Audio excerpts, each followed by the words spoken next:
శ్రీ సాయినాథాయ నమః. శ్రీ సాయి సచ్చరిత్రము 29వ అధ్యాయము. మద్రాసు భజన సమాజము, టెండూల్కర్ కుటుంబము, కాప్టెన్ హాటే, వామన నార్వేకర్. ఈ అధ్యాయములో రుచికరములు ఆశ్చర్యకరములైన మరికొన్ని సాయి కథలున్నవి.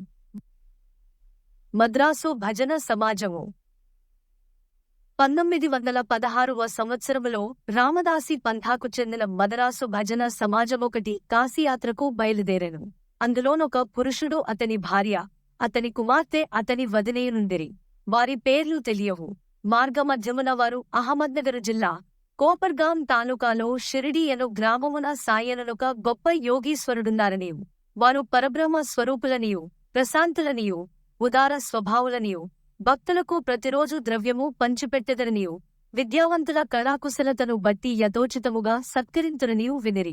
ప్రతిరోజు దక్షిణ రూపముగా చాలా డబ్బు వసూలు చేసి దానిని భక్త కొండాజీ కూతురు 3 ఏండ్ల అమానికి ₹1, ₹2 నుంచి ₹5 వరకు, కొందరికి జమానికి ₹6, అమాని తల్లికి ₹10 మొదలుకుని ₹20 వరకు, కొందరు భక్తులకు ₹50 వరకు బాబా ఇచ్చుచుండెను. ఇదంతయు విని సమాజము షిరిడీకి వచ్చి యచట ఆగి మంచి భజన చేసెను. వారు మంచి పాటలు పాడిరి, కాని లోలోన ద్రవ్యమునాశించుచుండిరి. వారిలో 3 పేరాస గలవారు. యజమానురాలు మాత్రమట్టి స్వభావము గలది కాదు. ఆమె బాబా యందు ప్రేమ గౌరవములు కలది. ఒకనాడు మధ్యాహ్నహారతి జరుగుచున్నగా బాబా యామె భక్తి విశ్వాసములకు ప్రీతి చెంది యామె ఇష్టదైవము యొక్క దృశ్యము ప్రసాదించెను. ఆమెకు బాబా శ్రీరామునివలె గాన్పించెను, కాని ఇతరులకు మామూలు సాయినాథునివలె గాన్పించెను. తన ఇష్టదైవమును జూచి యామె మనస్సు కరిగెను. కండ్ల నుండి యానంద భాష్పములు కారుచున్నగా ఆమె ఆనందముతో చేతులు తట్టెను. ఆమె యానంద వైఖరికి తక్కిన వారాశ్చర్యపడిరి, కాని కారణమేమో తెలుసుకొనలేకుండిరి. జరిగినదంతయు ఆమె సాయంకాలము తన భర్తతో చెప్పెను. ఆమె సాయిబాబాలో శ్రీరాముని జూచితిననెను. ఆమె అమాయక భక్తురాలగుటచే శ్రీరాముని జూచుట ఆమె పడిన భ్రమయని భర్త ఎనుకునెను. అది ఎంతయు వట్టి చాదస్తమని వెక్కిరించెను. అందరూ సాయిబాబాను చూడగా ఆమె శ్రీరాముని జూచుట యసంభవమనెను. ఆమె ఆ యాక్షేపణకు కోపగించలేదు. ఆమెకు శ్రీరామ దర్శనము అప్పుడప్పుడు తన మనస్సు ప్రశాంతముగా నుండునప్పుడు, దురాశలు లేనప్పుడును లభించుచునే యుండును. ఆశ్చర్యకరమైన దర్శనము. ఈ ప్రకారముగా జరుగుచుండగా ఒకనాటి రాత్రి భర్తకొక అద్భుతమైన దృశ్యము ఈ విధముగా కనబడెను. అతడొక పెద్ద పట్టణములో నుండెను. అక్కడి పోలీసులు తనను బంధించిరి. తాడుతో చేతులు కట్టి యొక్క పంజరమున బంధించిరి. పోలీసువారు తాడుముడి మరింత బిగించుచుండగా సాయిబాబా పంజరము దగ్గరనే నిలిచియుండుట జూచి విచారముగా నతడిట్లనెను. నీ కీర్తి విని నీ పాదముల వద్దకు వచ్చితిని. నీవు స్వయముగా నిచట నిలచియుండగా ఈ యాపద నాపైబడనేలా? బాబా ఇట్లనెను, నీవు చేసిన కర్మ ఫలితమును నీవే అనుభవింపవలెను. అతడిట్లనెను, ఈ జన్మలో నాకిట్టి యాపద వచ్చుటకు నేనేమీ పాపము చేయలేదు. బాబా ఇట్లనెను, ఈ జన్మములో కాకున్నా గత జన్మలో నేమైనా పాపము చేసి ఉండవచ్చును. అతడిట్లనెను, గత జన్మలో నేమైనా పాపము చేసియున్నచో నీ సముఖమున దాని నేల నిప్పువుందరా ఎండు గడ్డివలె దహనము చేయరాదు? బాబా, నీ కట్టి విశ్వాసము గలదాయని ఎడుగా అతడు కలదు అనెను. బాబా అప్పుడు కండ్లు మూయమనెను. అతడు కండ్లు మూసి తెరచునంతలో ఏదో క్రిందబడిన పెద్ద చప్పుడయ్యెను. పోలీసువారు రక్తము కారుచు పడిపోయి యుండిరి. తాను బంధవిముక్తుడై యుండెను. అతడు మిక్కిలి భయపడి బాబా వైపు చూచెను. బాబా ఇట్లనెను, ఇప్పుడు నీవు బాగుగా పట్టుబడితివి. ఆఫీసర్లు వచ్చి నిన్ను బంధించెదరు. అప్పుడతడు ఇట్లా విన్నవించెను, నీవు తప్ప రక్షించు వారెవరునూ లేరు. నన్ను ఎటులైనా కాపాడుము. అప్పుడు బాబా వానిని కండ్లు మూయమనెను. వాడట్లు చేసి తిరిగి కనులు తెరచునంతలో వాడు పంజరము నుండి విడుదలైనట్లు బాబా ప్రక్కనున్నట్లు గాన్పించెను. అతడు బాబా పాదములపై పడెను. బాబా ఇట్లనెను, ఈ నమస్కారములకు ఇంతకు ముందటి నమస్కారములకేమైనా భేదము కలదా? బాగా యాలోచించి చెప్పుము. అతడు ఇట్లనెను, కావలసినంత భేదము కలదు. ఉన్నటి నమస్కారములు నీవద్ద పైకము తీసుకొనుటకు చేసినవి. ఈ నమస్కారము నిన్ను దేవునిగా భావించి చేసినది. మరియును నేను కోపముతో నీవు మహమ్మదీయుడవై యుండి హిందువులను పాడు చేయుచుంటివని అనుకునేవాడెను. బాబా, నీ మనసులో మహమ్మదీయ దేవతలను నమ్మవాయని ప్రశ్నింప అతడు నమ్మననెను. అప్పుడు బాబా, నీ ఇంటిలో పంజా లేదా? నీవు మొహరమప్పుడు పూజ చేయటలేదా?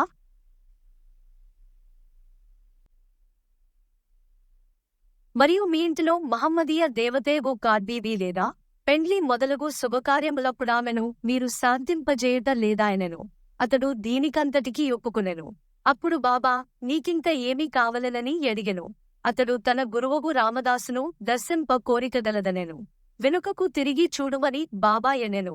వెనుకకు తిరుగగనే అతనికి ఆశ్చర్యము కలుగునట్లు రామదాసస్వామి తన ముందరనుండెను. వారి పాదములపై బడగనే రామదాసు అదృశ్యుడయ్యెను. జిజ్ఞాసగలవాడై అతడు బాబాతో ఇట్లనెను, మీరు వృద్ధులుగా గనబడుచున్నారు. మీ వయస్సు మీకు తెలియునా? బాబా, నేను ముసలివాడననుచున్నావా? నాతో పరుగెత్తి చూడుమనుచు పరుగెడ మొదలెడెను. అతడు కూడా వెంబడించెను. ఆ ధూళిలో బాబా అదృశ్యుడయ్యెను. అతడు నిద్ర నుండి మేల్కొనెను. మేలుకొనిన వెంటనే స్వప్నదర్శనము గూర్చి తీవ్రముగా నాలోచించ మొదలెడెను. వాని మనోవైఖరి పూర్తిగా మారి బాబా గొప్పదనమును గ్రహించెను. అటు పిమ్మట వాని సంశయ వైఖరి, పేరాస పూర్తిగా తొలగెను. బాబా పాదములపై అసలైన భక్తి మనమున నుద్భవించెను. ఆ దృశ్యమొక స్వప్నమే కాని యందుగల ప్రశ్నోత్తరములు చాలా ముఖ్యమైనవి, రుచికరమైనవి. ఆ మరుసటి ఉదయమందరు మసీదులో హారతి కొరకు గుమిగూడియుండగా అతనికి బాబా ₹2 విలువగల మిఠాయిని, ₹2 నగదునిచ్చి ఆశీర్వదించెను. అతనిని మరికొన్ని రోజులుండమనెను. అతనిని బాబా ఆశీర్వదించి ఇట్లనియే, అల్లా నీకు కావలసినంత డబ్బునిచ్చును, నీకు మేలు చేయును. అతని ఖచ్చిత ఎక్కువ ధనము దొరకలేదు, కాని అన్నిటికంటే మేలైన వస్తువు దొరికెను. అదియే బాబా యాశీర్వాదము. తరువాత ఆ భజన సమాజమునకెంతో ధనము లభించెను. వారి యాత్ర కూడా జయప్రదముగా సాగెను. వారికెట్టి కష్టములు ప్రయాణ మధ్యమున కలుగలేదు. అందరూ క్షేమముగా ఇల్లు చేరిరి. వారు బాబా పలుకులు, ఆశీర్వాదములు, వారి కటాక్షములచే గలిగిన ఆనందము గూర్చి మనమున చింతించుచుండిరి. తన భక్తులను వృద్ధిచేయుటకు, వారి మనస్సులను మార్చుటకు బాబా అవలంబించిన మార్గములలోనొకటి చూపుటికి లీల యొక్క ఉదాహరణము. ఇప్పటికిని నెట్టి మార్గములను బాబా అవలంబించుచున్నారు. తెండూల్కర్ కుటుంబము. బాంద్రాలో తెండూల్కర్ కుటుంబముండెను. ఆ కుటుంబము వారందరూ బాబాయందు భక్తి కలిగియుండిరి. సావిత్రీబాయి తెండూల్కర్ శ్రీ సాయినాథ భజనమాలయను మరాఠీ గ్రంథమును 800 అభంగములు పదములతో ప్రచురించెను. దానిలో సాయిలీలలనియు వర్ణింపబడెను. బాబాయందు శ్రద్ధాభక్తులు గలవారు దానిని తప్పక చదువవలెను. వారి కుమారుడు బాబు తెండూల్కర్ వైద్య పరీక్షకు కూర్చొనవలెనని రాత్రింబవళ్ళు కష్టపడి చదువుచుండెను. అతడు కొందరు జ్యోతిష్కుల సలహా చేసెను. వారు అతని జాతకమును జూచి ఈ సంవత్సరము గ్రహములు అనుకూలముగా లేవని చెప్పిరి. కనుక మరుసటి సంవత్సరము పరీక్షకు కూర్చొనవలెననియు అట్లు చేసిన తప్పక ఉత్తీర్ణుడగుననియు చెప్పిరి. ఇది విని అతని మనస్సుకు విచారము, అశాంతి కలిగెను. కొన్ని దినముల తరువాత అతని తల్లి షిరిడీకి పోయి బాబాను దర్శించెను. ఆమె బాబాకు అనేక విషయములతో పాటు తన కొడుకు విచారగ్రస్తుడైన సంగతి కూడా చెప్పెను. ఇది విని బాబా ఆమెతో ఇట్లనియెను, నాయందు నమ్మకముంచి జాతకములు, వాని ఫలితములు, సాముద్రిక శాస్త్రజ్ఞుల పలుకులొక ప్రక్కకు ద్రోసి తన పాఠములు చదువుకునుమని చెప్పుము. శాంతమనస్సుతో పరీక్షకు వెళ్ళుమనుము. అతడు ఈ సంవత్సరము తప్పక ఉత్తీర్ణుడగును. నాయందే నమ్మకం ఉంచుమనుము. నిరుత్సాహము చెందవద్దనుము. తల్లి ఇంటికి వచ్చి బాబా సందేశము కొడుకుకు వినిపించెను. అతడు శ్రద్ధగా చదివెను, పరీక్షకు కూర్చొనెను.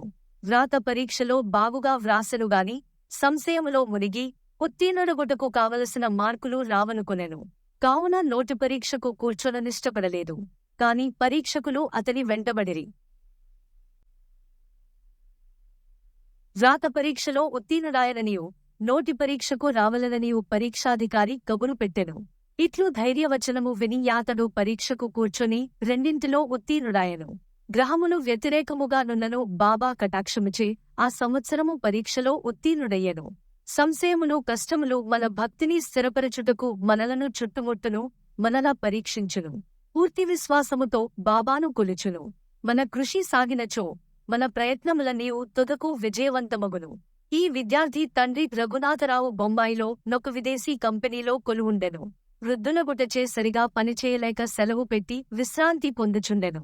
సెలవు కాలములో అతని స్థితి మెరుగుపడలేదు. కావున సెలవు పొడిగించవలెననుకునెను. లేదా ఉద్యోగము నుండి విరమించుకొనుట నిశ్చయమని తోచెను.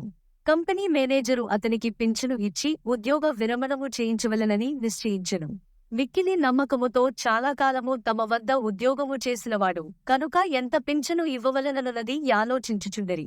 అతని వేతనము నెలకు 150 రూపాయలు. పింఛను అందులో సగము 75 రూపాయలు. కుటుంబము ఖర్చులకు సరిపోదు. కాబట్టి ఈ విషయమై వారందరూ ఆతురతతో నుండిరి. తుది నిర్ణయమునకు 15 రోజులు ముందు తెండూల్కర్ భార్యకు బాబా స్వప్నములో గనిపించి, ఒక 100 రూపాయలు పింఛను ఇచ్చిన బాగుండు ననుకొందును. అది నీకు సంతృప్తికరమా ఎనెను. ఆమె ఇట్లు జవాబిచ్చెను, బాబా నన్నేల ఎడిగెదవు? మేము నిన్నే విశ్వసించి యున్నాము. బాబా ఒక 100 రూపాయలు అనినను అతనికి 10 రూపాయలు అధికముగా అనగా 110 రూపాయలు పింఛను లభించెను. తన భక్తులపై బాబా ఇట్టి విచిత్రమైన ప్రేమానురాగములు ప్రదర్శించువారు. కాప్టెన్ హాటే. కాప్టెన్ హాటే బికనేరులో నుండెడివాడు. అతడు బాబాకు కూర్చు భక్తుడు. ఒకనాడు బాబా అతని స్వప్నములో గనిపించి, నన్ను మరచితివాయనెను. హాటే వెంటనే బాబా పాదములు పట్టుకుని, బిడ్డ తల్లిని మరచినచో అదెట్లు బ్రతుకును అనుచు తోటలోనికి బోయి తాజా చిక్కుడుకాయలు తెచ్చి స్వయం పాకమును దక్షిణను బాబా కర్పింపనుండగా నతడు మేల్కొనెను. ఇది అంతయు స్వప్నమనుకొనెను. ఈ వస్తువులన్నిటినీ షిరిడీ సాయిబాబా వద్దకు పంప నిశ్చయించుకొనెను. కొన్ని దినముల తరువాత గ్వాలియర్ వెళ్ళెను. అక్కడ నుండి 12 రూపాయలు మనియార్డరు ద్వారా బొంబాయిలో నుండిన తన స్నేహితులకు పంపి అందులో 2 రూపాయలతో స్వయంపాకము వస్తువులు చిక్కుడుకాయలు కొని 10 రూపాయలు దక్షిణ సమర్పించవలెనని వ్రాసెను. ఆ స్నేహితుడు షిరిడీకి పోయి కావలసిన సామానులు కొనెను. కాని చిక్కుడుకాయలు దొరకలేదు. కొంచెము సేపటికి ఒక స్త్రీ తలపై చిక్కుడుకాయల గంపను పెట్టుకుని వచ్చెను. అతడు చిక్కుడుకాయలు కొని స్వయంపాకము సిద్ధము చేసి కాప్టెన్ హాటే పక్షమున దానిని బాబాకు అర్పించెను. నిమోన్కర్ మరుసటి దినము అన్నము కూర చేసి బాబా కర్పించెను. బాబా భోజనము చేయునప్పుడు అన్నము ఇతర పదార్థములను మాని చిక్కుడుకాయ కూరను తినెను. ఈ సంగతి స్నేహితుని ద్వారా తెలుసుకున్న హాటే సంతోషమునకంతు లేకుండెను. పవిత్రము చేసిన రూపాయి. ఇంకొకసారి హాటేకు తన ఇంటిలో బాబా తాకి పవిత్రమునర్చిన రూపాయి నుంచవలెనని కోరిక గలిగెను. షిరిడీకి పోవు స్నేహితుడొకడు తటస్థపడగా వాని ద్వారా హాటే రూపాయి పంపెను. ఆ స్నేహితుడు షిరిడీ చేరెను. బాబాకు నమస్కరించిన పిదప తన గురుదక్షిణ యోసంగెను. బాబా దానిని జేబులో వేసుకునెను. తరువాత హాటే ఇచ్చిన రూపాయిని ఇవ్వగా బాబా దానివైపు బాగా చూచి తన కుడిచేతి బొటన వ్రేలుతో పైకెగురవేసి యాడి ఆ స్నేహితునితో నెట్లనెను. దీనిని దాని యజమానికి ఓదీ ప్రసాదముతో కూడా ఇచ్చివేయుము. నాకేమి ఎక్కరలేదని చెప్పుము. శాంతముగా సంతోషముగా నుండుమనుము. ఆ స్నేహితుడు గ్వాలియర్ తిరిగి వచ్చెను. హాటేకు బాబా పవిత్రము చేసిన రూపాయి ఇచ్చి జరిగినదంతయు చెప్పెను. ఈసారి హాటే మిక్కిలి సంతుష్టి చెందెను. బాబా సద్బుద్ధి కలుగజేయునని గ్రహించెను. మనఃపూర్వకముగా కోరుటచే బాబా తన కోరికను యథాప్రకారము నెరవేర్చనని సంతసించెను. వామన నార్వేకర్. చదువరులింకొక కథను వినెదరుగాక. వామన నార్వేకర్ అనునతడు బాబాను మిక్కిలి ప్రేమించువాడు. ఒకనాడతడు 1 రూపాయి తెచ్చెను. దానికి నొక ప్రక్క సీతారామ లక్ష్మణులను ఇంకొక ప్రక్క భక్తాంజనేయుడు గలరు. అతడు దానిని బాబాకిచ్చెను. బాబా దానిని తాకి పవిత్రమునర్చి ఊదీ ప్రసాదముతో తనకివ్వవలనని అతని కోరిక. కాని బాబా దానిని వెంటనే జేబులో వేసుకొనెను. శ్యామ నార్వేకర్ ఉద్దేశములో తెలుపుచూ దానిని తిరిగి ఇచ్చివేయుమని బాబాను వేడెను. బాబా ఇట్లనెను, దీనినేల అతనికివ్వవలెను? దీనిని మనమే ఎంచుకొందము. అతడు 25 రూపాయలిచ్చినచో తిరిగి వానిది వానికిచ్చెదము. ఆ రూపాయి కొరకు వామనరావు 25 రూపాయలు వసూలు చేసి బాబా ముందర పెట్టెను. బాబా ఇట్లనెను, ఆ నాణెము విలువ 25 రూపాయల కంటే ఎంతో ఎక్కువ. శ్యామ ఈ రూపాయిని దీసుకొనుము. మన కోసములో దీని నుంచుము. దీనిని నీ పూజామందిరములో బెట్టి పూజించుకునుము. బాబా ఎందులకీ మార్గము నవలంబించిరో యడుగుటకెవరికిని ధైర్యము చాలకుండెను. ఎవరికేది క్షేమమో బాబాకే తెలియును. 29వ అధ్యాయము సంపూర్ణము. సద్గురు శ్రీ సాయినాథార్పణమస్తు. శుభం భవతు.